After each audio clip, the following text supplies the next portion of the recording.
Bonjour les amis, bonjour, j'espère que vous allez bien. Moi je me porte bien par la grâce de Dieu. Aujourd'hui j'aimerais faire cette petite vidéo pour vous parler de l'impact des forteresses dans nos vies. La forteresse du rejet plus précisément parce que c'est ce que j'ai expérimenté, c'est ce que j'ai vécu pendant plusieurs années sans m'en rendre compte. Et aujourd'hui par la grâce de Dieu j'en suis libérée. Je suis juste en train de réhabituer mon âme à la vérité de Dieu. Je suis en train d'éduquer mon âme à la parole de Dieu, à la vérité, ce que Dieu dit. Et voilà, le processus a été enclenché par la grâce de Dieu. Aujourd'hui, je me sens super bien. Les choses qui me faisaient pleurer auparavant ne me font plus pleurer. Là où je trouvais que c'était injuste, toutes ces choses-là, je rends grâce à Dieu parce que je sais que sa parole me dit que toute chose concourt bien de ceux qui aiment Dieu et de ceux qui sont appelés selon son dessein. Donc, sans plus tarder, on va rentrer dans le vif du sujet. On va commencer par définir ce que c'est qu'une forteresse. Ensuite, je vais donner la forteresse du rejet également, la définition de la forteresse du rejet. Donc, j'ai mes notes ici avec moi. Une forteresse est une prison mentale ou spirituelle. C'est un ensemble de mensonges ou schémas de pensée négatifs que le diable utilise. Notez bien, que le diable utilise pour nous maintenir liés, pour maintenir une personne liée. Et donc, la forteresse du rejet est la prison du rejet ou forteresse du rejet, comme vous voulez, est une prison spirituelle et mentale bâtie sur des mensonges du genre je ne vaux rien, Dieu ne m'aime pas, Dieu m'a abandonné, je ne suis pas aimé, on ne m'aime pas. Et donc toutes ces choses-là vous empêchent. La conséquence de ces choses-là, de ces systèmes de pensée, ces schémas de pensée, l'objectif c'est vraiment de vous empêcher de vivre pleinement votre destinée, de vous voir comme Dieu vous voit et de voir Dieu comme il est. Donc je vais détailler ces points-là. Comme je disais, le but de la forteresse du rejet, lorsque le diable nous met dans une forteresse, en tout cas peu importe la forteresse, mais précisément ici la forteresse du rejet, parce que comme je disais tantôt, c'est ce que j'ai vécu, c'est ce que j'ai expérimenté et je me sens plus à même de vous en parler en fait. Parce que c'est du vécu, voilà, c'est pas juste de la théorie comme ça, oui, c'est une pratique en fait, pratico-pratique. Le premier effet de la prison du rejet, c'est déjà de nous empêcher de voir Dieu tel qu'il est. De voir Dieu dans le sens que Dieu est notre Père, il est notre Créateur, certes, mais il est notre Père. Et comme un Père a des projets de paix, de bonheur pour son enfant, de même Dieu en a pour nous. Et c'est même encore pire parce qu'il est Dieu. Dieu, tout lui appartient, il peut tout faire, il est omnipotent, omniprésent, omniscient. Il a tout entre ses mains en fait. Dieu est l'être suprême, on le sait tous, Dieu est l'être suprême. Et avoir une relation biaisée avec Dieu, c'est-à-dire que c'est avoir une relation biaisée avec nous-mêmes, avec les gens qui nous entourent et même avec les choses qui nous entourent, les choses auxquelles nous aspirons ou les choses que nous sommes destinés, posséder, avoir dans nos vies. Donc première chose, la forteresse de rejet t'empêche de voir Dieu comme ton Père, comme ton Créateur, comme celui-là qui t'a créé, qui t'a aimé, qui t'aime encore aujourd'hui, qui a ses projets merveilleux pour toi, qui n'a que des projets merveilleux pour toi, qui n'a que l'amour en fait pour toi. Et par amour pour nous, il a donné Jésus. Par amour pour nous, il a livré Jésus, afin que Jésus porte sur lui nos fardeaux, porte sur lui nos péchés, nos transgressions, notre iniquité, et que nous soyons, que l'image en fait de base qu'il y avait soit changée. Alors que Jésus, lorsque Dieu nous voit avant, il pouvait voir le péché, il pouvait voir l'iniquité, il pouvait voir l'impudicité, toutes ces choses-là. Aujourd'hui, lorsqu'il nous voit, il voit Jésus. Il voit le sang de Jésus qui a coulé pour nous. Il voit le sang de Jésus qui parle en notre faveur. Et donc, l'image est totalement changée. Et parce que Jésus a tellement souffert pour nous, que lorsque nous nous présentons au nom de Jésus, Dieu ne peut que nous accorder son temps, son attention, comment dire ça? Il ne peut qu'être présent en fait, il ne peut que nous entendre, nous écouter, être présent pour nous, tu vois. Ça c'est la première chose. La deuxième chose, c'est que la forteresse du rejet t'empêche de te voir tel que tu es réellement, tu vois. La Bible dit que tu es une créature si merveilleuse. La Bible dit que Dieu t'a fait à son image et à ta ressemblance. Mais la forteresse du rejet va te faire croire en fait que tu ne vaux rien, que tu n'es rien, que tes parents ne t'ont pas voulu, tes parents ne t'ont pas aimé, le monde ne t'aime pas, tu as peut-être subi de l'harcèlement, de l'humiliation, des paroles dévalorisantes, ou alors tu étais avec des personnes qui te manquaient de respect, qui te méprisaient, ou alors avec des parents qui étaient absents, ou alors ils étaient présents mais ils étaient peut-être violents. Il y en a qui ont vécu vraiment des abus.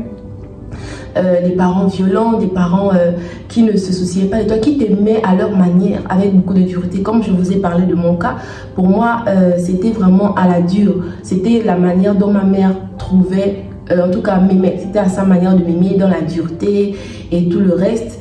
Et donc, cette forteresse-là, comme deuxième point, deuxième effet, va te donner l'impression en fait que tu n'es pas aimé, que tu ne vaux rien, que voilà quoi, que si même tes pro-parents, et moi je me suis souvent posé cette question-là, en fait, pas que je me suis posé cette question, je me suis souvent dit que si même mes pro-parents ne m'aiment pas, si même mes pro-parents ne sont pas là pour moi, mais c'est normal qu'il n'y ait personne pour moi, tu vois. C'est normal que je sois abandonnée, c'est normal que je sois seule, c'est normal que les autres ne soient là que pour m'utiliser, parce que même ces personnes-là qui sont censées me soutenir, me protéger, les premières personnes sur Terre à agir avec beaucoup d'amour. Oh là là, why you come back? Désolée, j'ai été coupée. Voilà, j'ai été coupée. Je disais donc que la forteresse du rejet, moi, me donnait l'impression que je ne m'aime, que mes parents ne m'aiment pas, que je n'ai pas de valeur, et que c'est pour ça en fait que je dois subir tout ce que je subis, que les autres sont là pour m'utiliser, profiter de moi. Et en fait, je ne vaux que ça en fait, parce que pour moi, si mes pro-parents ne m'aiment pas, ne sont pas présents pour moi, ne me manifestent pas de l'amour à la manière dont je le voyais, bah, c'est normal que les autres soient aussi voilà, négligents, profiteurs avec moi, toxiques en fait. La troisième chose, c'est que la forteresse a comme effet, je peux dire, but de te tenir captif. Comme on a pu le dire dans la définition, le diable nous met dans ce genre de prison, dans ce genre de choses-là, pour nous lier. Et lorsque nous sommes liés, nous ne sommes pas dans la capacité d'accomplir notre destinée, en fait. Nous ne sommes pas capables d'accomplir le but pour lequel Dieu nous a établis sur la terre. Et donc, on va juste vadrouiller, tu vas tourner en rond. Moi, je vous dis, j'ai perdu du temps, j'ai perdu des années. Lorsque je m'assois aujourd'hui et que j'essaie un peu d'évaluer, je me dis, waouh, j'ai perdu du temps. Là où je suis, à l'âge que j'ai aujourd'hui, normalement, je devais avoir une situation meilleure, en fait. Parce que, voilà, j'avais bien commencé, je peux dire, j'avais bien commencé. Mais avec le temps, comme je vous ai parlé de mon témoignage, j'ai fait des rencontres, j'ai fait des choses, franchement, j'ai perdu énormément de temps. Mais je rends grâce à Dieu parce que je me dis, l'objectif du diable était que je perde carrément ma vie, tu vois. Il voulait peut-être que dans son but à lui, c'est que je me réveille jamais de ça. Ou alors que je me réveille à 60 ans, 75 ans, où je me dis, bon, j'ai plus la force, j'ai plus la possibilité de faire certaines choses. Mais le Seigneur a fait grâce. J'ai perdu quelques années, mais je sais que la saison arrive où on va racheter le temps perdu. La saison arrive. En tout cas, moi, j'ai déjà commencé à mettre en marche. Parce que ce à quoi tu aspires là, tu dois le manifester. Tu dois avoir l'attitude qui va avec. Tu dois avoir le mindset qui correspond à ce que tu veux, à là où tu veux aller, à ce que tu veux faire. Et donc, je me mets déjà en tête que je suis là où je dois être en fait, tu vois. J'ai les attitudes, je fais des choses qui je peux dire, vont attirer certaines choses. Qui comprend. L'impact également de la forteresse du rejet, c'est que tu ne vas pas juste subir le rejet. Tu ne vas pas juste être là, avoir l'impression qu'on ne t'aime pas, que tu n'as pas de valeur, que tu ne vaux rien. Mais en fait, tu vas être esclave d'autres choses, comme la dépendance affective, esclave de l'impudicité, parce que tu vas avoir l'impression que pour plaire aux gens, je dois me donner, je dois être au service des gens, je dois toujours être là, disponible pour les gens. Et moi, c'était mon cas parce que j'étais toujours en train de vouloir plaire aux gens, en train de vouloir être aimé, être accepté par les gens. Et donc ça passait quoi? Par la publicité de donner aux gens, parce que tu te dis, bon, lui au moins il m'a dit qu'il m'aime, lui au moins il m'apprécie, lui au moins il vient passer du temps avec moi, lui au moins il aime ma présence, ma compagnie. Donc tu vas te donner, même si tu ne kiffes pas forcément, même si tu n'es pas forcément intéressé par la personne en fait. Ou alors si la personne t'aide, mais là encore c'est grave, tu te sens redevable. La dette morale, c'est quelque chose, hein. J'ai tellement vécu ça. Parce que quelqu'un va t'aider, quelqu'un va être présent pour toi, tu vas te dire, bon, il faut que je me donne à la personne, parce que la personne est tellement là. Et en fait, les voix te disent, mais en fait, toi aussi, c'est ça. Tu sais que dans le monde d'aujourd'hui, là, c'est comme ça qu'il faut faire les choses. En plus, même tes parents, ils se tracassent même pas tant, en fait, pour ce que tu vis, pour comment les choses se passent. Mais c'est normal, si quelqu'un se tracasse, ça veut dire que, mais en fait, la personne t'estime, tu as de la valeur aux yeux de la personne, et donc, donne-toi, vas-y. En plus, qu'est-ce que tu n'as jamais fait? Qu'est-ce qu'il y a de nouveau dans ce que tu vas faire là? Dinguerie en fait. Et c'était ça le système, c'était ça la vie. Et avec les gens, alors que tu pouvais avoir l'impression que la relation est tellement toxique, mais tu étais toujours là en train de te donner, aller rendre service, aller aider. C'est à dire que quand tu essaies un peu de jauger la manière dont tu te donnes aux autres, la manière dont tu es disponible pour les autres et la manière dont eux ils font en retour, rien en fait. c'est pas comparable. Et moi, je me souviens que pendant longtemps, avant même que je ne vienne en Chine, j'étais toujours là, en train d'aller aider les autres. Aller là-bas, aider les autres à laver le linge, nettoyer la maison et tout. Parce que quelqu'un allait me donner un petit argent pour prendre le taxi, pour faire des trucs. Oh là là, je vous assure, j'étais comme j'étais esclave en fait. Il n'y a pas un autre mot, j'étais vraiment esclave. Sans me rendre compte, j'étais esclave. Toujours en train de vouloir l'admiration, l'approbation des gens. En tout cas, aller aider, être disponible, faire ce que les gens veulent et tout. Des fois, je rentrais, j'étais tellement épuisée. Et à l'époque, là, j'avais mon fils. Hein, j'étais tellement épuisée, tellement fatiguée. Mais je me disais, c'est ça la vie. Et en plus, avec ma mère, l'éducation qu'elle m'a donnée aussi, c'est que, vous savez, en Afrique, il faut être disponible pour aider les autres, prêt à faire du bien aux autres. Et en fait, là, c'était pire. Il faut aller là-bas, aider, nanani, nanana. Je vous assure, j'en ai souffert. Et même encore arrivé ici, je me suis rendu compte, hier, j'en parlais avec une amie. Je lui ai dit que parce qu'elle m'a dit non, vu que vous allez bientôt finir et vous allez partir, il y a tel autre qui veut faire une petite soirée pour faire des choses. Je dis mais j'irai pas. Elle me dit mais pourquoi? Je dis mais ça me correspond pas, j'ai pas envie en fait. Je me vois pas aller dans un bar, dans un truc, passer du temps parce que je dois partir, il faut fêter ça en fait. Il y a plusieurs autres manières de fêter le fait qu'on est en dernière année, on va libérer l'école. Il y a plusieurs autres manières, mais moi, aller là-bas, ça ne me correspond pas parce que ça ne va rien m'apporter de positif en fait. Ça ne va rien m'apporter de positif. C'est des choses que j'ai souvent faites. Et on en parlait, je lui ai dit, j'ai souvent fait ça, oui, mais parce qu'en fait, je voulais plaire aux autres, je voulais être acceptée, je voulais, voilà, qu'on dise que oui, Jess est toujours de la partie, Jess la go disponible. En fait, vraiment, j'étais comme une pièce incontournable, quoi. Quand il y a un truc à faire, oh, laissez Jess, elle va organiser, on va aller. Et des fois, ça me saoulait. Ça me saoulait parce que je me disais, je vais aller dans un endroit où peut-être je vais m'amuser avec des gens et tout, mais je vais rentrer de là plus perdante, en fait. Parce que quand je rentre, je sens peut-être la fumée, la cigarette, voilà, je sens la fumée. Je suis peut-être un peu bourrée et j'ai l'impression d'avoir perdu une journée entière. Parce que lorsque tu sors toute la nuit, tu rentres, tu vas dormir presque toute la journée en fait. Ou alors tu seras fatigué, tu seras dans un état, voilà quoi, tu n'es pas comment dire, tu n'es pas capable de pouvoir faire les choses que tu veux faire. Donc, quand tu rentres, tu n'es pas forcément en mesure de faire les choses que tu fais d'habitude. Donc tu n'es pas productif. Et moi je disais, vas-y, j'ai pas envie. Je le dis, j'ai pas envie. Avant je le faisais. On va dire oui Jess, allons-y, partons, je suis là devant, je vais essayer d'ambiancer. Mais en fait, j'étais vraiment en quête d'amour, d'admiration, en quête de valeur en fait. Ma propre valeur qui est en moi, je la cherchais auprès d'autres personnes. Et voilà, tu vas rentrer. Et je me disais, mais j'ai perdu une journée. C'est vraiment, c'est toxique, c'est négatif. Mais c'était le mot, il faut être avec les gens. C'est comme ça qu'on est. En plus, on n'est pas nombreux ici. Il faut qu'on enjoy. Et hier, je lui ai dit, mais j'irai pas. Allez-y vous amuser. En fait, faites ce que vous voulez. Moi, j'ai pas besoin de ça pour m'amuser. J'ai pas besoin de ça. Je vais rester chez moi dans ma chambre. Je vais écouter mes vidéos. Voilà, des choses que j'aime, mes podcasts.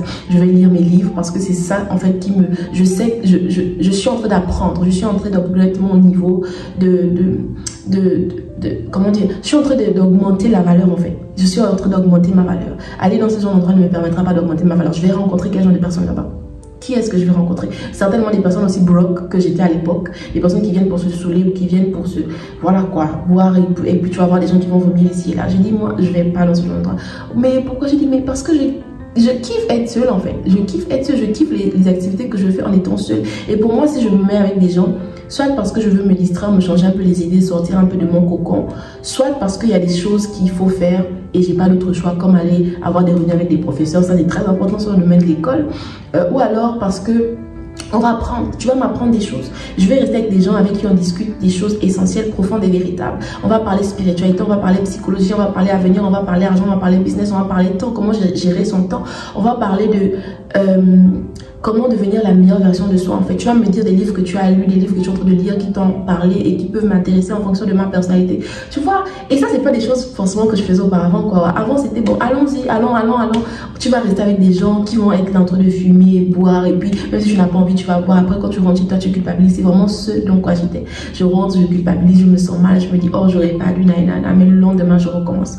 Le lendemain je recommence. Et là c'était tellement toxique quoi. J'avais l'impression de pas vivre, tu vois, j'avais l'impression vraiment de pas vivre pleinement ma vie, d'être moi, tu vois. Et oui, j'aimais être seule.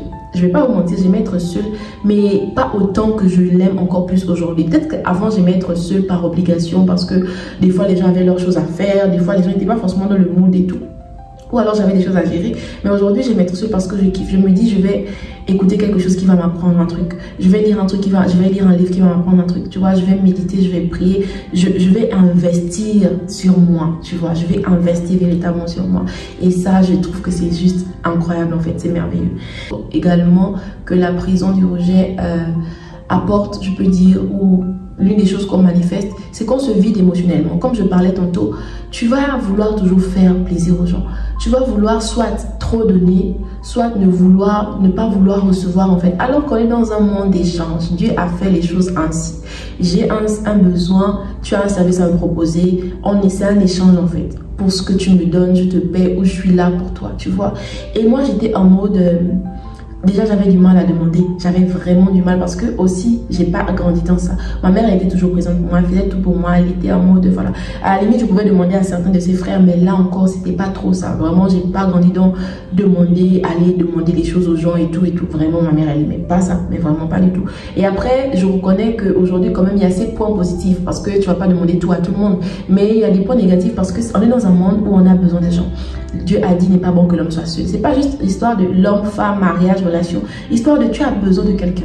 Tu as besoin de quelqu'un qui connaît, quelqu'un qui peut t'aider à faire ce que tu veux faire. Tu as besoin de quelqu'un qui va t'apprendre ce que tu dois connaître en fait. En fait, on est dans un monde où on a besoin de gens.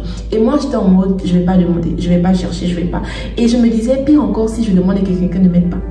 C'est catastrophique en mode, ouais, voilà, j'aurais pas dû demander. J'aurais pas dû lui demander, je savais, personne ne veut m'aider. Pourquoi je vais demander? Je vais me débrouiller. De toutes les façons, mes parents même ne sont pas là. En fait, je ramenais tout à eux. Et justement, tout ce qui m'arrivait de mal pour moi, c'était toujours eux. Je vous assure, tout ce que j'avais de négatif, tout ce qui marchait pas, tout ce qui était compliqué dans ma vie, pour moi, c'était eux. Parce qu'ils n'ont pas été là, parce qu'ils m'ont pas aimé, parce qu'ils m'ont pas, J'étais vraiment dans un état catastrophique, en fait, pour vous dire.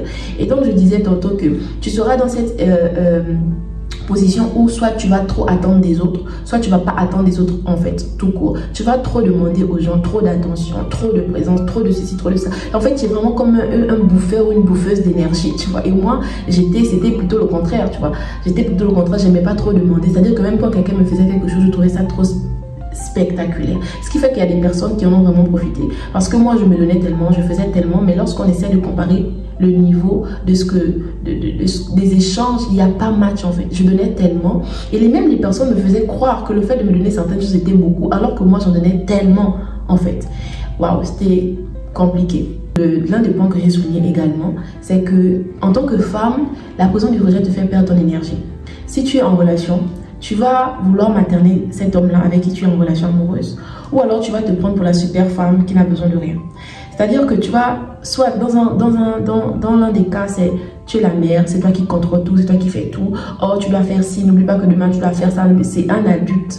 C'est un adulte en fait. Et c'est quelqu'un qui doit être assez mature pour comprendre que ma femme n'est pas ma mère. Tu vois, ma femme n'est pas ma mère, ma copine n'est pas ma mère, ma petite amie, tout ce que tu veux. C'est pas ma mère. Et on est ensemble, on est censé évoluer, censé aller de l'avant. C'est pas, tu as l'impression que toi tu es toujours... Comme j'ai une amie qui me disait avec son ex, c'est comme si elle avait 2 enfants de la maison. Mais vraiment, littéralement quoi, 2 enfants de la maison. C'est-à-dire que tu ne sens pas le soutien. Peut-être, il va juste te dire qu'il apporte des finances, c'est juste ça. Mais tu ne sens pas le soutien d'être avec quelqu'un sur qui tu peux vous épauler l'un sur l'autre en fait. Et encore, nous en tant que femmes chrétiennes, la Bible nous dit que nous sommes l'aide semblable en fait. Nous sommes soumises à quelqu'un qui a une mission, quelqu'un qui va quelque part et toi tu viens en aide en fait, en support pour l'aider à accomplir ce qu'il veut. Et c'est en l'aidant à accomplir ce que tu veux que le Seigneur te permette aussi d'accomplir ta destinée. Mais dans ce cas-là, tu es avec quelqu'un qui t'épuise, qui te pose beaucoup de choses, qui t'en demande trop en fait. Disons, tu as besoin d'être seul. C'est toi qui dois gérer même les petites choses des hommes. C'est toi qui vas gérer que bon, l'ampoule là-bas, il faut changer. Tu vas lui mettre la pression tout le temps. Tu vas lui rappeler que l'ampoule, est-ce que tu ne remarques pas que l'ampoule de la douche est déjà, comment dire, la lumière, il n'y a pas de lumière à la douche, il faut changer d'ampoule. Mais vraiment des trucs. Est-ce que tu ne remarques pas qu'il y a déjà trop d'herbe dehors, il faut appeler celui qui vient déposer. Est-ce que tu... Mais vraiment des trucs. Ah ouais, c'est un homme mature, responsable, qui est censé voir ce genre de choses en fait. Et là, c'est la catastrophe. Dans l'autre cas, tu vas être celle-là qui pense n'avoir besoin de personne. Et les hommes n'aiment pas ce genre de femme, pour vous dire.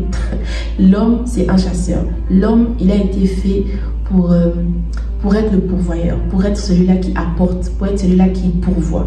Et c'est ça son rôle. Lorsque tu mets l'homme à cette place-là, il te met aussi à la place de queen, parce que tu le mets à la place de king en fait. Et il va se sentir bien de savoir que mais ma femme, elle a besoin de moi. Ma femme a besoin de moi. C'est pas en mode une dépendante affective pro max, qui ne peut rien faire, qui ne vaut rien sans son homme.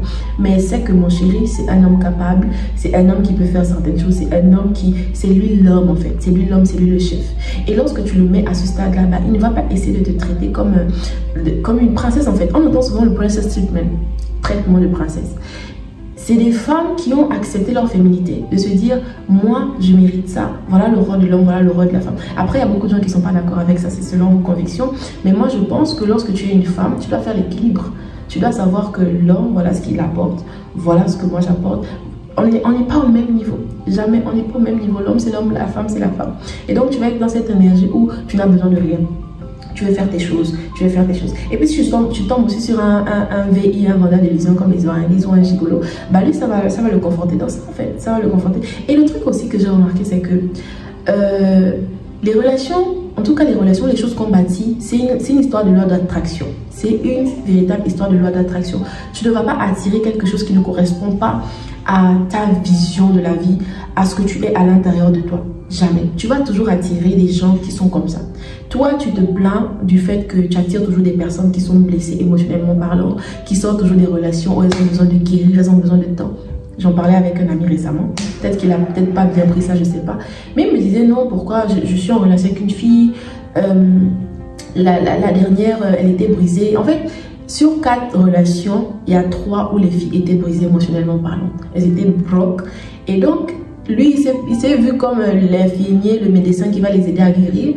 Et dans l'autre, je peux dire, dans l'autre cas, c'est vraiment la fille qui a décidé de mettre fin à la relation à cause de sa mère à elle, soi-disant parce que sa mère voulait qu'elle trouve quelqu'un de bien. Je lui ai dit, écoute, il faut que tu t'asseyes avec toi-même, ok? Arrête de vouloir faire le mec trop bien et tout, parce que ça aussi, c'est un mensonge, c'est un mensonge. Tu n'es pas trop parfait, voilà, tu es bien, tu as des choses, mais il faut être toujours en train de te remettre en question. C'est ce qui va te permettre d'évoluer. C'est ce qui va te permettre d'aspirer à plus. C'est ce qui va te permettre de changer les choses. Si tu penses que toi, tu n'as rien à changer, en toi, tu ne vas rien changer. Et les choses vont toujours passer comme ça devant toi. Ou alors, tu ne vas récolter que les choses minimes, en fait. Et donc, je lui ai dit, ok, pourquoi ces 4 filles-là ont trouvé déjà là... En fait, qu'est-ce qui a fait que vous puissiez vous mettre ensemble? Qu'est-ce qui, toi, t'a attiré chez ces filles-là? Ou qu'est-ce qui les a attirées, en fait, à venir à toi? Qu'est-ce qui se passe? Ça veut dire qu'il y a un problème. Tu les condamnes, tu les accuses. Moi, je te dirais de te remettre en question. Remettre en question pourquoi les filles toujours brisées émotionnellement viennent vers toi. Tu n'es pas Dieu, tu n'es pas le Saint-Esprit. C'est pas toi qui vas les guérir, c'est pas toi qui vas les changer. Le syndrome de l'infirmier, laisse ça au Saint-Esprit. Si quelqu'un veut véritablement guérir de ses blessures, surtout en tant qu'enfant de Dieu, ben va vers Dieu, parle à Dieu. Dis-lui que ça va pas, dis-lui que tu as besoin de sortir de là, dis-lui que tu as besoin de guérir. Mais tu vas pas te mettre en relation alors que tu es brisé. Qu'est-ce que tu vas apporter? Tu vas juste être un boulet, tu vas juste tirer l'énergie de l'autre en fait. Et je lui ai dit, toi tu as besoin de travailler sur toi. Les gens pensent souvent que le rejet c'est forcément j'ai grandi sans mon père ou sans ma mère. Mais moi je connais une sister qui a grandi avec ses parents mais qui a également grandi avec le rejet en fait. Et jusqu'à il n'y a pas très longtemps qu'elle s'est rendue compte au fait que elle était prisonnière de rejet. Et donc elle est en train de faire un travail sur elle. Parce que je crois que l'une de sa grande sœur avait un problème de santé. Et puis l'énergie était donnée à cette personne-là, en fait, à sa sœur, parce que justement, elle avait besoin de plus d'attention, plus d'énergie qu'elle. Et ça créait le rejet en elle, parce qu'elle s'est dit, mes parents, je n'ai pas de valeur, en plus, je suis la plus petite, mais les parents ne sont pas là. Et je lui ai dit, vous avez souvent la tendance à penser que c'est parce que j'ai grandi dans un environnement, je peux dire, avec papa, maman, que je n'ai pas. Il faut guérir les blessures. Si tu te rends compte que tu ne produis, tu n'attires que le même type de personnes, ou le même type d'opportunités, remettre en question, assieds-toi avec toi-même. Demande, Saint-Esprit, il faut qu'on parle. Dis-moi, qu'est-ce qui se passe? Qu'est-ce qui ne va pas? Qu'est-ce que je tolère? Qu'est-ce que j'ai laissé entrer?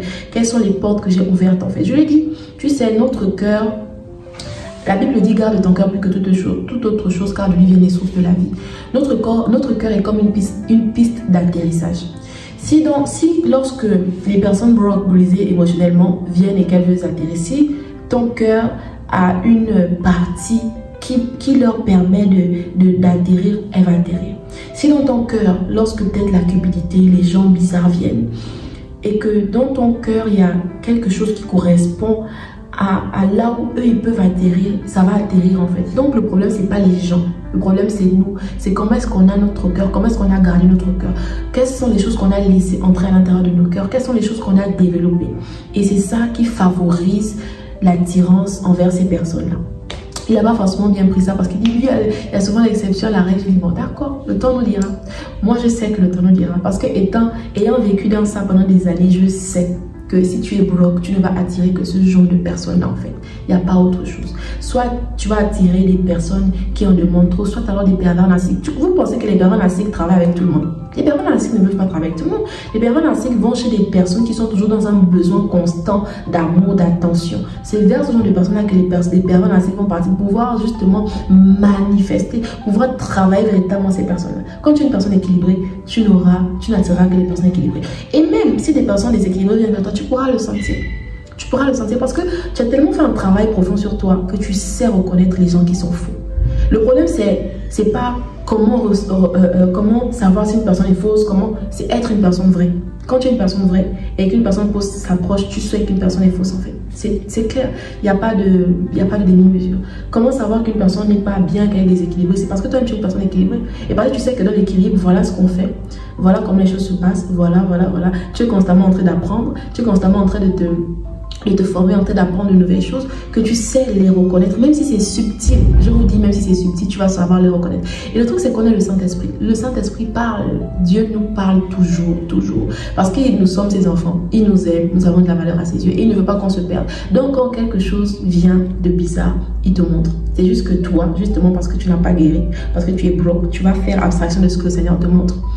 En tout cas, c'était un plaisir de vous faire cette vidéo aujourd'hui. Je crois que là, j'ai parlé vraiment des effets je peux dire, de la prison du rejet. L'apôtre Yvan, ici dans son livre, encore une fois, je vous en parle, oui, parce que ce livre-là m'a aidé et je sais qu'il est très puissant en fait. Il est très puissant. L'apôtre Yvan ici parle 3 dégâts causés par les forteresses du rejet. Premier dégât, les forteresses vous poussent à désobéir et à vous rébeller contre Dieu, c'est-à-dire à ne pas obéir, simplement. Deuxième dégât, les forteresses vous empêchent de vivre la destinée glorieuse que Dieu a pour vous. C'est clair, j'en ai parlé. Troisième dégât, les forteresses dominent le droit légal à l'ennemi de vous tendre des pièges et de vous détruire. C'est clair, si tu es dans la forteresse du rejet, le diable il est légitime de venir faire en toi ce qu'il veut. Tu vas te retrouver impudique alors que de base, c'est même pas ça. Tu vas te retrouver menteur, tu vas te retrouver cupide et toutes ces choses-là. Et moi, en fait, j'ai pu remarquer que lorsque je suis sortie du rejet, mais toutes ces choses-là juste sont parties en fait. J'ai pas eu à faire délivrance de l'impudicité, chasser les esprits d'impudicité. J'ai juste eu à être délivrée de la prison du rejet. Et toutes ces choses-là sont parties. C'est pas que je suis une femme qui n'aspire pas forcément à être en relation et toutes ces choses-là, mais je sais que je vais une relation qui honore le Seigneur. Je ne suis plus prisonnière du rejet. Pourquoi est-ce que je vais accepter des choses qui m'utilisent? Pourquoi est-ce que je vais accepter des choses qui me fanent, qui me vieillissent, qui me ternent, qui m'anéantissent, qui m'enfoncent davantage? Je peux pas. Je peux pas. Dieu m'a tellement montré son amour, Dieu m'a tellement montré que j'ai de la valeur que vas-y, laisse-moi seule, hein. Ça me dérange pas. Honnêtement, vaut mieux être seul que mal accompagné. C'est tout pour la vidéo d'aujourd'hui. Merci de l'avoir regardé. On se retrouve très prochainement pour une autre vidéo.